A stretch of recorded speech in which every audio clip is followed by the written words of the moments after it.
OBA, legit or scam? Kaya ka siguro napadpad sa video na to kasi nagsisearch ka kung legit ba talagang may kumikita dito sa OBA. Ano bang ginagawa dito? Nag-i-invite ba? Nagbebenta pa? Or kung ano-ano pa.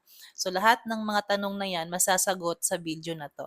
Tanong, legit ba ang OBA or scam yan? So linawin muna natin, ano ba pag sinasabing legit? Pag sinabing legit, ito yung well-established business na registered sa government. Now, kung nakapanood ka na ng webinar orientation, doon naman dinidiscuss yung legalities. Now, kung ang tanong mo sa akin, kung legit bang may kumikita dito, yes of course. Kasi ako mismo, part ako ng OBA and ito na rin yung bread and butter ko for almost 2 years. Ito rin yung dahilan kung bakit nakapag-resign ako sa previous job ko as BPO employee. Now, ano ba ang ginagawa? Nagbebenta ba? Nag-invite-invite? Recruitment ba ito?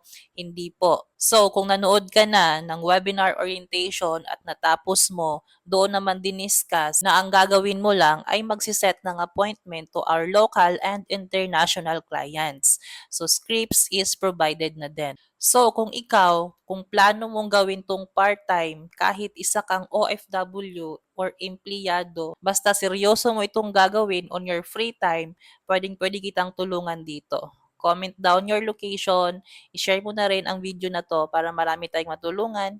God bless.